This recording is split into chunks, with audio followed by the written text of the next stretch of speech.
Hi hello friends, welcome back to our channel artistic crackers. జనరల్గా మనం online shopping అవి చేసినప్పుడు ఆన్లైన్లో మనకి పార్సెల్తో పాటు ఇలాంటి బాక్సెస్ కూడా వస్తుంటాయి కదా. సో అలాంటి బాక్సెస్ని ఎలా రీయూజ్ చేయాలన్నది ఈ క్రాఫ్ట్ అనమాట. సో ఇక్కడ నేను ఫ్లిప్కార్ట్లో ఆర్డర్ చేసిన బాక్స్ ఒకటి తీసుకున్నాను. దానిపైన ఉన్న రేపర్స్ అన్నీ కూడా మనం నీట్గా తీసేసేయాలి. ఆ తర్వాత యాక్చువల్గా ఈ బాక్స్ ఎంత ఉందో అంత సైజ్ క్రాఫ్ట్ చేయొచ్చు. అలాగే కొంచెం మనకి సైజ్ ఎక్స్ట్రా కావాలనుకుంటే అడ్జస్టబుల్ సైడ్స్ ఉన్నాయి కదా, వాటిని యూజ్ చేసి మనం కొంచెం బాక్స్ని పెద్దగా ప్రిపేర్ చేసుకోవచ్చు క్రాఫ్ట్కి సంబంధించి. ఇక్కడ నేను హాట్ గ్లూ అయితే యూజ్ చేస్తున్నాను, అంటే తొందరగా ఆరిపోవడం కోసం నేను హాట్ గ్లూ యూజ్ చేస్తున్నాను. నార్మల్ గ్లూ అయినా సరే యూజ్ చేసి మనం వీటిని అంటించుకోవచ్చు. ఇక్కడ ఎక్స్ట్రాగా ఉన్న సైడ్స్ ఏవైతే ఉన్నాయో వాటికి నేను గ్లూ రాసి అంటిస్తున్నాను. సో ఇదే విధంగా 2 సైడ్స్ కూడా అంటించేస్తే మనకి కార్డ్బోర్డ్ బాక్స్ మొత్తం కూడా చాలా స్టిఫ్గా అయిపోతుంది. ఇక్కడ నేను అటు ఇటు ఊపినా సరే ఎక్కడ కూడా అది అసలు స్టిఫ్గానే ఉంటుంది, కానీ ఎక్కడ బెండ్ అవ్వడం అలా ఏం లేదు కదా. ఎస్, ఇప్పుడు మనం దీన్ని నీట్గా ఆర్గనైజర్లా యూజ్ చేసుకోవచ్చు. అయితే ఇక్కడ నేను no paint, no colour paper, no glitter sheet and no waste wrapper. So ఏం యూజ్ చేసి మరి క్రాఫ్ట్ అయితే కంప్లీట్ చేయాలంటే నాకు ఒక ఐడియా వచ్చింది. అదేంటంటే క్లాత్ అనమాట. ఎస్, సో ఒక ఓల్డ్ ప్యాంట్స్ని తీసుకున్నాను. సేమ్ ప్యాంట్స్ని యూజ్ చేసి నేను ఆల్రెడీ ఒక క్రాఫ్ట్ అయితే చేశాను. ఆ వీడియోకి సంబంధించిన లింక్ డిస్క్రిప్షన్లో ఉంది, ఒకసారి చూడండి. నెక్స్ట్, సో ఓన్లీ ఈ క్లాత్తోనే నేను ఈ క్రాఫ్ట్ మొత్తం కూడా కంప్లీట్ చేసేస్తాను. ఏమీ ఎక్స్ట్రా యూజ్ చేయను అనమాట. ఏంటంటే ఆల్రెడీ ఆ ప్యాంట్స్ మీద మనకి పెయింటింగ్లా అనిపిస్తుంది కాబట్టి నాకు ఎక్స్ట్రా డెకరేషన్ ఏం అవసరం లేదనిపిస్తుంది. కార్డ్బోర్డ్ మొత్తం కూడా ఆ ప్యాంట్స్తో, అంటే ఆ వేస్ట్ క్లాత్తో మనం అంటించేసేయాలన్నమాట. ఇక్కడ నేను చూపిస్తున్న విధంగా మొత్తం అంతా అంటించేటప్పుడు మనకి కార్నర్స్ కొంచెం సేఫ్గా చూసుకోవాలి. గిఫ్ట్ ప్యాకింగ్ అప్పుడు మనం ఎలా చేస్తామో అలా చేసుకోవాలన్నమాట.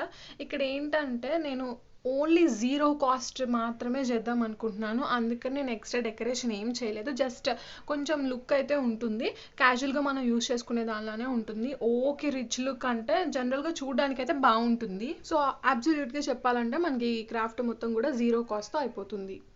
సో ఇక్కడ నేను అడ్జస్ట్లో మిగిలిన ఎక్స్ట్రా క్లాత్ని మొత్తం కట్ చేసేసి నీట్గా గమ్తో స్టిక్ చేస్తాను. సో నా క్రాఫ్ట్ అయితే కంప్లీట్ అయిపోయింది. ఇది నేను ఒక మంచి ఆర్గనైజర్ లాగా యూజ్ చేసుకుంటున్నాను. ఇక్కడ మీరు చూస్తున్నట్టే నేను అన్ని ఎలా మన ఇంట్లో చల్లా చెదురుగా పడేసే ఐటమ్స్ అన్నీ కూడా నీట్గా ఇందులో నేను సర్దేసుకున్నాను అనమాట. సో అది ఇలా నీట్గా ప్లేస్ చేసుకోవచ్చు. చూడడానికి అయితే చాలా బాగుంది కదా, నాకు కూడా నచ్చింది. ఎస్, అందుకే ఒక లైక్ కొట్టని నన్ను అడుగుతున్నా. ఇక మన నెక్స్ట్ క్రాఫ్ట్ గురించి మాట్లాడుకుంటే అది యూట్యూబ్లోనే ఫస్ట్ టైం అనమాట. నేను కేవలం ఇక్కడ మీకు కనిపిస్తున్న చపాతీ పిండి ప్యాక్ ఉంది కదా, దాన్ని యూస్ చేసి ఇంకేం వాడట్లేదు, అది మాత్రమే. సో దాన్ని యూస్ చేసి నేను ఒక మంచి క్రాఫ్ట్ అయితే చేయబోతున్నాను. సో ఇక్కడ ఏంటంటే నేను చూపిస్తున్న విధంగా నీట్గా మధ్యలో పార్ట్ని అలానే ఎగ్జాక్ట్గా కట్ చేసుకోవాలి అండ్ చుట్టూ అలా ఫ్రేమ్లానే వదిలేయాలి. సో ఈ మధ్యలో పార్ట్లో మనకి రెడ్ కలర్ పీసెస్ కనిపిస్తున్నాయి కదా, వాటితో నేను ఫ్లవర్స్ సింపుల్గా దాన్ని స్క్వేర్ షేప్లో కట్ చేసుకొని మనం ఫ్లవర్స్ అయితే చేస్తాం కదా, అలా ఒక పెటల్ షేప్లో కట్ చేసేసుకుంటే ఇలా ఫ్లవర్ రెడీ అయిపోతుంది. సో అలా అదేంటంటే ఆ ఫ్లవర్స్ మనం అసెండింగ్ ఆర్ డిసెండింగ్ ఆర్డర్లో క్రియేట్ చేసుకోవాలి. అంటే పెద్దవి ఒక 2 అండ్ నార్మల్ సైజ్వి ఒక 4 అండ్ ఇంకా చిన్న సైజ్వి ఒక 4 క్రియేట్ చేసుకోవాలన్నమాట. ఇక్కడ నేను చూపిస్తున్న విధంగా చాలా సింపుల్గా అండ్ క్యూట్గా చాలా బాగున్నాయి కదా ఫ్లవర్స్. ఆ తర్వాత కార్డ్బోర్డ్ షీట్ని తీసుకొని ఈ ఫ్రేమ్ షేప్లో కట్ చేసుకోవాలి. నెక్స్ట్ ఇక్కడ కార్డ్బోర్డ్ అండ్ ఈ ఒక్క రేపర్తోనే నేను ఈ ఫోటో ఫ్రేమ్ని నీట్గా చేసేస్తున్నాను. కేవలం ఆ రేపర్తోనే, కావాలంటే మీరు చూడండి, జస్ట్ ఆ రేపర్ ఎడ్జెస్లో మనకి కవర్ చేసుకోవడానికి ఆ ఫ్లవర్స్ని మనం యూజ్ చేసుకుంటే సరిపోతుంది. నీట్గా వాటిని స్టిక్ చేస్తాను, ఆరిపోయింది, చూడడానికి కూడా చాలా బాగుంది కదా. నెక్స్ట్ నేను కొన్ని కార్డ్బోర్డ్ స్టిక్స్ తీసుకున్నాను. ఆ తర్వాత ఫోటో ఫ్రేమ్ బ్యాక్ సైడ్ కోసం నేను ఒక ఓల్డ్ నోట్బుక్ కవర్ని తీసుకొని ఇలా నీట్గా డెకరేట్ చేయడం స్టార్ట్ చేశాను.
సో కేవలం నేను చపాతీ కవర్ని యూస్ చేసి ఈ ఫోటో ఫ్రేమ్ అయితే కంప్లీట్ చేసేసాను. ఇది నాకైతే చాలా బాగా నచ్చింది. మీకు ఎలా అనిపించిందో నాకు చెప్పాలంటే కమెంట్ చేయండి. అండ్ మీరు కూడా ట్రై చేసి మీ డియర్ వన్స్ని సర్ప్రైజ్ చేయండి. సో మన థర్డ్ డిఐవైకి వెళ్ళిపోతే నేను ఇక్కడ ఒక ఎంటీ బాటిల్ని తీసుకున్నాను. ఎంటీ కూల్ డ్రింక్ బాటిల్ అనమాట. అది 1/2 లీటర్ది. అండ్ దాని పై భాగం ఈ విధంగా కట్ చేసుకోవాలి. అలాగే 1 లీటర్ బాటిల్ తీసుకొని దాని పైన పార్ట్ కింద పార్ట్ కట్ చేసి పెట్టుకోవాలి. అలాగే బాటిల్ నెక్ ఉంది కదా, అది కట్ చేసేయాలన్నమాట.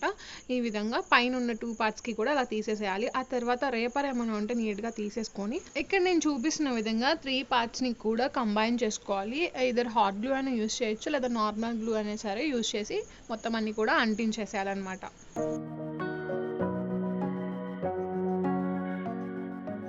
సో అవన్నీ అంటించేసాక నేను ఇక్కడ వాల్ పుట్టి డౌన్ని తీసుకున్నాను. వాల్ పుట్టి డౌన్ ఎలా ప్రిపేర్ చేసుకోవాలి అనేది క్లియర్గా వాల్ పుట్టి డౌన్ ప్రిపరేషన్ వీడియో ఒక లింక్ నేను కింద డిస్క్రిప్షన్లో ఇచ్చాను. దానిపైన ఒకసారి లిఫ్ట్ చేయండి.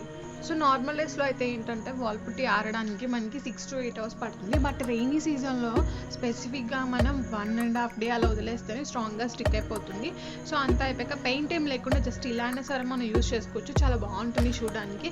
లేదు అనుకుంటే మనం ఇదే వాజ్ మీద పెయింటింగ్ కూడా చేయొచ్చు. నేను మీకు ఒక సింపుల్ ప్యాటర్న్ బట్ సూపర్గా ఉండే ఒక ప్యాటర్న్ పెయింటింగ్ని చూపించబోతున్నాను.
సో ఇక్కడ నేను సింపుల్ ప్యాటర్న్ పెయింటింగ్ అయితే కంప్లీట్ చేసేసాను. చూడడానికి అచ్చం బయట కొనిందాలని అనిపిస్తుంది కదా. ఎస్, బట్ మనం ఇక్కడ వేస్ట్ బాటిల్ని రీయూజ్ చేస్తూ ఈ క్రాఫ్ట్ అయితే చేసాం. మన నెక్స్ట్ డిఐవే వచ్చేసి స్టిఫ్గా థిన్గా ఉండే కార్డ్బోర్డ్ని నేను తీసుకున్నాను. నార్మల్ కార్డ్బోర్డ్ ఏదైనా సరిపోతుంది. సో ఏంటంటే నేను దాని మీద 5 centimeters కర్వ్డ్ స్క్వేర్ పీసెస్ అన్నీ కూడా నేను అలా 12 ప్రిపేర్ చేసి పెట్టుకున్నాను అనమాట. ఈ విధంగా ఏం లేదు, నార్మల్గా మనం 5 centimeters స్క్వేర్ని కట్ చేసేసుకున్న తర్వాత దాన్ని కొంచెం కర్వ్ ఎడ్జెస్లో కర్వ్ ఇస్తే బాగుంటుందని. నార్మల్ స్క్వేర్ అయినా పర్లేదు. సో దాని మీద నేను FAMILY family and HOME home and next LOVE love అనేవి లెటర్స్ దాని మీద రాస్తున్నాను. అయితే O ప్లేస్లో మాత్రం నేను గ్లిట్టర్ షీట్ని యూజ్ చేస్తాను. సో ఈ క్రాఫ్ట్ కూడా మనకి చాలా అంటే చాలా లో బడ్జెట్లో అయిపోతుంది. ఎగ్జాక్ట్గా చెప్పాలంటే మనకి 3 rupees బిలోనే పడుతుంది కదా క్రాఫ్ట్ అనేది. అండ్ గ్లిట్టర్ షీట్కి పెయింట్స్కి మాట్లాడుకుంటే. సో తర్వాత ఏంటంటే ఈ క్రాఫ్ట్ మొత్తం కూడా మనం సింపుల్గా ప్రిపేర్ చేసేయచ్చు. అండ్ ఇది చూడడానికి మొత్తం అంతా కంప్లీట్ అయిపోయిన తర్వాత రిచ్ లుక్ అయితే వస్తుంది గ్యారంటీ.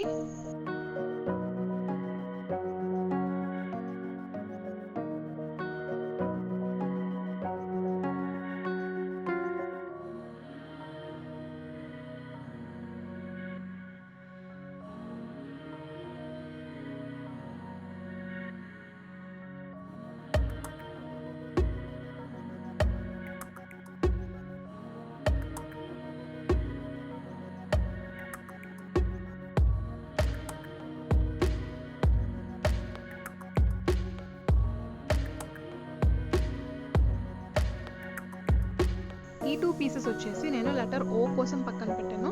అయితే ఇందాక నేను తీసుకున్న శాంపుల్ పీస్ ఉంది కదా, దాని మీద నేను సింబల్ షేప్ని డ్రా చేసుకొని దాన్ని స్టెన్సిల్ లాగా ప్రిపేర్ చేసుకుంటున్నాను. ఎందుకంటే O ప్లేస్లో నేను డైరెక్ట్గా O షేప్ కాకుండా సింబల్ షేప్ని యూజ్ చేద్దామని.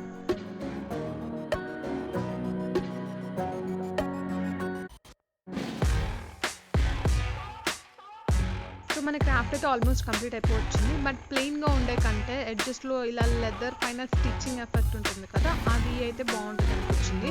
అండ్ అది చాలా సింపుల్ అనమాట.